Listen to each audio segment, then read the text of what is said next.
தமிழ் மக்களுக்கு வணக்கம். கரூர் சம்பவம் குறித்து இன்றைக்கு சட்டமன்றத்தில் மிகப்பெரிய ஒரு சம்பவம் நடைபெற்றிருக்கு அப்படின்னு தான் சொல்லணும். அது நம்ம காட்ட மாட்டாங்க. ஏன் காட்ட மாட்டாங்க அப்படின்னாக்க, இந்த சம்பவம் குறித்து எதிர்க்கட்சி தலைவரை எழுப்பக்கூடிய நியாயமான கேள்விகளை இருட்டடிப்பு செய்ய வேண்டும் என்பதற்காக அதை லைவ் போக மாட்டாங்க. அப்படின்ற சூழல்ல நீங்க பார்த்தீங்கன்னா, இந்த சம்பவம் குறித்து நடந்த விவாதத்தில பேச ஆரம்பிக்கும் பொழுதே அப்பாவு கிண்டல் அடிக்கிறார். யார அப்படின்னா, எதிர்க்கட்சியினரை பார்த்து அதிமுகவினர் இன்றைக்கு கரூர் சம்பவம் குறித்து, அந்த துயர சம்பவம் குறித்து கண்டனம் தெரிவிக்கின்ற வகையிலே, அனுதாபம் தெரிவிக்கின்ற வகையிலே கருப்பு பட்டை அணிந்து கொண்டு வந்தார்கள். கையில் அந்த கருப்பு பட்டையை கட்டிக்கொண்டு வந்தார்கள் என்ற காரணத்திற்காக அவர்களை பார்த்து, "உங்களுக்கு என்ன பிரஷர் ஏறிடுச்சா? பிரஷர் பிரச்சனையா?" என்று நக்கல் செய்கிறார். கரூர் துயர சம்பவம் குறித்து இவர்களுக்கு இருக்கக்கூடிய அக்கறை அவ்வளவுதான். இதை அமைச்சர்களும் பார்த்து சிரிக்கிறார்கள். இப்படியான ஒரு சூழல்ல எதிர்க்கட்சி தலைவர் எழுந்து, இது குறித்து நான் பேச வேண்டும் என்று விதி எண் 56ன் கீழ் நான் பேச வேண்டும் என்று நினைக்கும் பொழுது, முதலமைச்சர் பேசுவார் என்று சொல்கிறார்கள். முதலமைச்சர் எப்படி பேச முடியும்? இது மாதிரியான ஒரு சம்பவம் நடைபெறும் பொழுது, கவன ஈர்ப்பு என்று வரும்பொழுது, முதலில் எதிர்க்கட்சியினர் பேசுவதுதான் வழக்கம். ஆனால் அந்த வழக்கத்தை அப்படியே தலைகீழாக போட்டு முதலமைச்சர் முதலில் பேசிவிடுவார். அப்புறம் நீங்கள்லாம் பேசுங்க. நாம் என்ன பேசுகிறோன்றதை உள்வாங்கிட்டு அதற்கு விளக்கம் கொடுப்பது தான் சரி. அதுதான் முதலமைச்சருடைய வேலை. மாறாக இங்கே என்ன பண்ணுறாங்கன்னா, முதலமைச்சர் முதல்ல பேசிட்டு போயிடுவாராம் துணி சீட்டை பார்த்து. அப்புறம் நம்ம எல்லாரும் இன்றைக்கி நம்மளுடைய ஆதங்கங்களை தெரிவிக்கலாம். இது ஒரு அரசாங்கமா? இது ஒரு சரியான செயல்பாடா? அப்படின்றத கேள்வி கேட்குறார். அடுத்து எதிர்க்கட்சி தலைவர் நியாயமான கேள்விகளை முன்வைக்கிறார். முதல்ல அந்த கரூர் ரவுண்டானாவில் கொடுத்தீங்க. கனிமொழி அவர்களுக்கும் உங்களுடைய கட்சியைச் சேர்ந்த உதவாநிதிக்கும் கொடுத்தீங்க அனுமதி. ஏன் எதிர்க்கட்சிகளுக்கு கொடுக்க மறுத்தீர்கள்? அடுத்து அதிமுகவுக்கு ஜனவரியில் மறுத்த இடத்தில் ஏன் தாவேகாவுக்கு இப்பொழுது கொடுத்தீர்கள்? சரி, இதெல்லாம் ஒரு பக்கம். அடுத்து உடல் கூராய்வு. அது பார்த்தீங்கன்னாக்கா இவங்க என்ன சொல்கிறாங்கன்னா, காலை 8 மணிக்கெல்லாம் எல்லாருக்கும் கொடுத்து விட்டோம். 41 உடல்கள், 41 பேர். அதில் ஒருத்தர் கடைசி நாள் தான் இறந்தார். ஒரு நாள் தள்ளி இறந்தார். 40 உடல்களில் 39 உடல்களுக்கு உடற்கூராய்வு நாங்கள் காலை 8 மணிக்கெல்லாம் முடித்து கொடுத்து விட்டோம். எப்படி கொடுத்தீங்க? அங்கே இருந்தது 3 மேஜை. அதுக்கு உடனே மாசு எழுந்து சொல்கிறார். நம்ம மாசு சார் எழுந்து, இல்லை நாங்கள் 25 மருத்துவர்களை வைத்து செய்தோம். 25 மருத்துவர்களை வைத்து செய்தாலும் அதற்கு மேஜை இருக்கணுமே. அங்கே 3 மேஜை தானே இருக்குது. ஒரு உடலுக்கு உடற்கூராய்வு செய்ய வேண்டும் என்றாலும் 1.5 மணி நேரம் பிடிக்குமே அப்படின்றதுக்கு புதுசாக ஒன்று சொல்கிறாங்க. என்னென்னா, சமீபத்தில் அகமதாபாத்தில் ஒரு ஏர் இண்டியா விமானம் நொறுங்கி அதில் பயணித்தவர்கள் எல்லாம் இறந்து போனார்கள். நூற்றுக்கணக்கானோர் இறந்து போனார்கள். அவர்களுக்கெல்லாம் பார்த்தீங்கன்னாக்கா 12 மணி நேரத்தில் கொடுத்துட்டாங்க உடற்கூராய்வு செய்து அவர்களுடைய உறவினர்களுக்குன்ட்டு. தவறான தகவல். பல நாட்கள் நீடித்தது. உடல்களை அடையாளம் செய்வதற்கும், அந்த உடல்களிலிருந்து யார் யாருக்கு அப்படின்னு டிஎன்ஏ சோதனை செய்வதற்கும், டிஎன்ஏ பரிசோதனைக்கு எல்லோரும் அழைத்து வரப்பட்டு உறவினர்களிடம் டிஎன்ஏ வாங்கி பெற்று அதை பரிசோதித்து அதற்கப்புறம் தான் வழங்கினார்கள். எப்படி அதையும் இதையும் நீ ஒப்பீடு பண்ணுற? அறிவில்லை உங்களுக்கு? இதுக்கு அடுத்து முதலமைச்சர் பேசுகிறார். இதை மாதிரி அதிகாரிகள் எப்படி ஒரு நபர் ஆணையம் அமைக்கப்பட்ட பின்னர் அதிகாரிகள் எப்படி பத்திரிகையாளர்களை சந்தித்தார்கள் அப்படின்னு எதிர்க்கட்சி தலைவர் கேட்கிறார். அப்படின்னு சொல்லிட்டு ஒரு பதில் சொல்கிறார். என்ன தெரியுமா? தூத்துக்குடி சம்பவம் நடைபெற்றது அல்லவா? அந்த தூத்துக்குடி சம்பவத்தில் ஒரு நபர் ஆணையம் அமைக்கப்பட்ட பின்னர் முதலமைச்சர் எடப்பாடி பழனிசாமி விளக்கம் கொடுத்தாரே, அது எப்படி கொடுத்தாருன்ட்டு. முதலமைச்சர் அரசியல் பதவியில் இருக்கிறார். அவர் விளக்கம் கொடுக்கலாம். இங்கே செந்தில் பாலாஜி ஏன் விளக்கம் கொடுத்தார் என்று யாரும் கேட்கவில்லை. இங்கே அன்பில் மகேஷ் ஏன் விளக்கம் கொடுத்தான் என்று யாரும் கேட்கவில்லை. இங்கே ஸ்டாலின் ஏன் விளக்கம் கொடுத்தார் என்று யாரும் கேட்கவில்லை. உச்சநீதிமன்றம் உட்பட கேள்வி கேட்டது யாரை தெரியுமா? அதிகாரிகள் ஏன் அங்கே விளக்கம் கொடுத்து கொண்டிருக்கிறார்கள்? இதுதான் கேள்வி. அதிகாரிகளுக்கும் அரசியல் பதவிக்கும் வித்தியாசம் தெரியாத நீ எல்லாம் ஒரு முதலமைச்சரா? பேச வேண்டும் என்பதற்காக எதை வேண்டுமானாலும் பேசுவியா? அதே போல எதிர்க்கட்சி தலைவர் ஒரு நியாயமான கேள்வியை கேட்கிறார். கரூருக்கு உடனே விரைந்த முதலமைச்சரால் ஏன் கள்ளக்குறிச்சிக்கு செல்ல முடியவில்லை என்று அதற்கு முதலமைச்சர் பாய்ந்து பதில் சொல்கிறார். என்ன தெரியுமா? அதாவது கள்ளக்குறிச்சியில் அமைச்சர்கள் சென்றார்களாம், கள்ளக்குறிச்சியில் கள்ளச்சாராயம் குடித்து இறந்தார்களாம். இது நாள் வரையில் விஷச்சாராயம் என்று சொல்லிக் கொண்டிருந்தார் முதலமைச்சர். இன்றைக்கு கள்ளச்சாராயம் என்பதனை ஒப்புக்கொண்டிருக்கிறார். அந்த கள்ளச்சாராயத்தை அவர்கள் குடித்து இறந்ததனால் அமைச்சர்கள் போனால் போருமா? இங்கே மக்கள் நெருக்கடி, அந்த கூட்ட நெருக்கடியில் நெரிசலில் இறந்த காரணத்தால் முதலமைச்சர் போனாராம். இதெல்லாம் ஒரு விளக்கமா? இதெல்லாம் ஒரு விளக்க கருணாநிதியா? அப்போ கள்ளச்சாராயம் குடித்து இறந்தவர்களுக்கு 10 லட்சம், கூட்ட நெரிசலில் இறந்தவர்களுக்கும் 10 லட்சம் ஏன் கொடுத்த? அப்போ இவர்களுக்கு கூடுதலாக கொடுக்க வேண்டியது தானே? கள்ளச்சாராயம் குடித்து இறந்தால் அமைச்சர்கள் மட்டும் செல்லலாம், ஆனால் கூட்ட நெரிசலில் இருந்தால் முதலமைச்சரே செல்வார் என்பது ஒரு விளக்கமாக ஒருவர் கொடுக்கிறார் என்றால் இவர்களுக்கு இருக்கக்கூடிய அறிவுத்திறன் என்னவாக இருக்க முடியுன்றதை நீங்களே யூகித்துக் கொள்ளுங்கள்.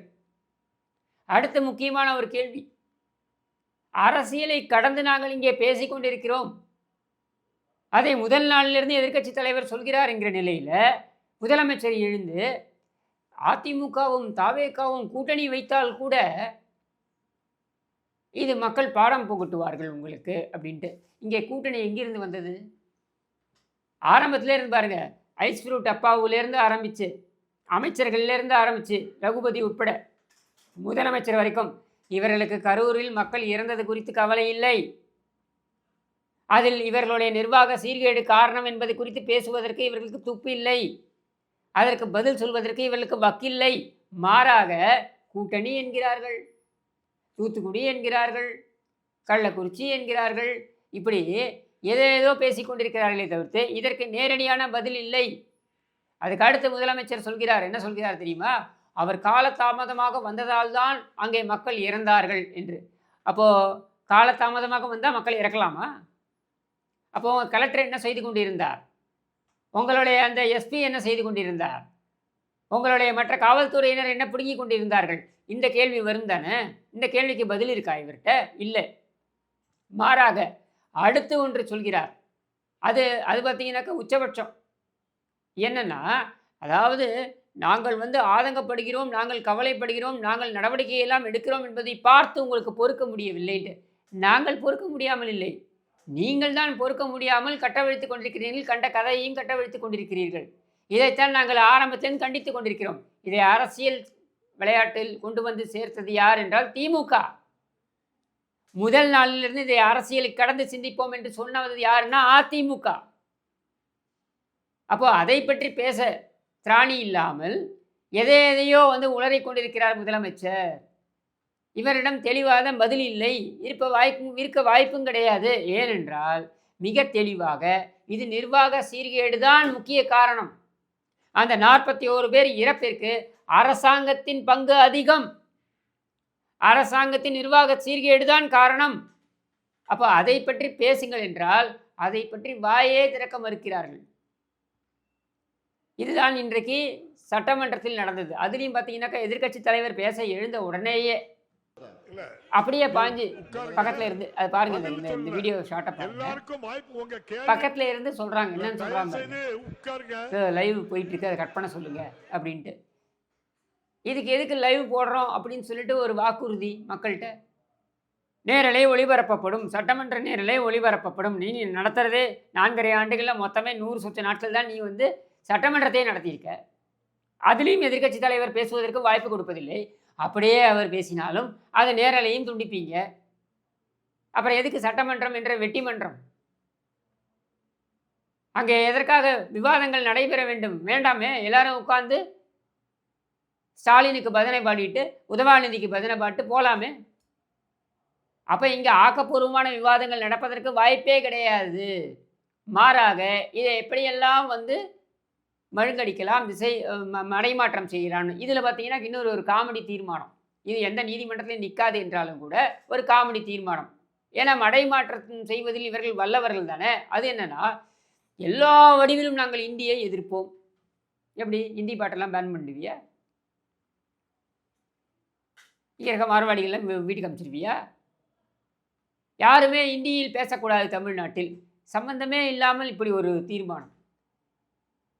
அதாவது இவர்களிடம் நேரடியான இவர்களுடைய குறைகளை சொல்லி கேள்விகள் வந்தால் உடனே இந்தி அப்புறம் கீழடி, இப்படி ஒரு 4 டெம்ப்ளேட் வச்சுருக்காங்க. இந்த 4 டெம்ப்ளேட்டை திரும்பி திரும்பி போட வேண்டியது. இந்த சென்டிமெண்ட்டை வைத்தே மக்களை வந்து ஏமாற்றி விடலாம் என்று இவர்கள் நினைத்து கொண்டிருக்கிறார்கள். கண்டிப்பாக அது கிடையாது. இது தமிழ்நாட்டு மக்கள் கவனித்து கொண்டிருக்கிறார்கள், பார்த்து கொண்டிருக்கிறார்கள். இவர்கள் ஆடுகின்ற நாடகத்தை எல்லாம் வந்து ஒரு ஒரு நாளும் ஒரு நாடகம். இன்னைக்கு சட்டமன்றத்தில் நடந்தது அப்பட்டமான நாடகம்.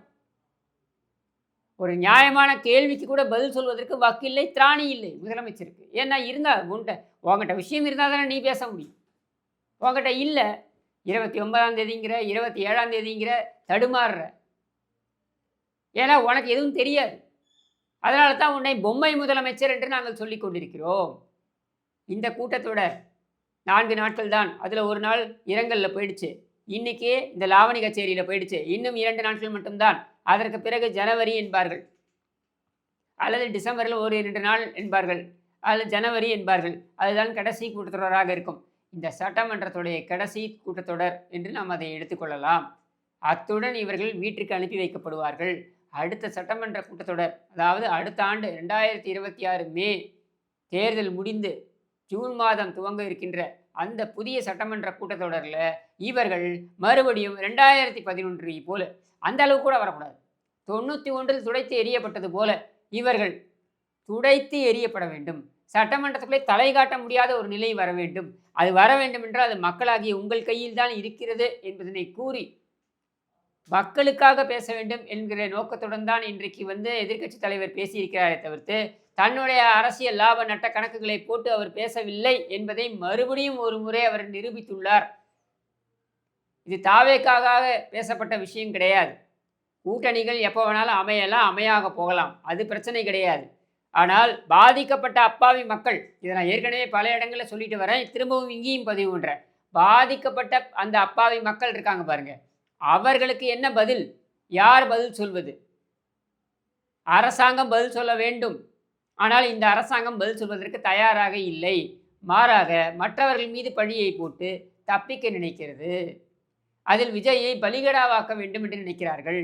அதற்கு ஒரு காலம் நாம் அனுமதிக்க மாட்டோம் என்று கூறி விடைபெறுகிறேன். நன்றி, வணக்கம்.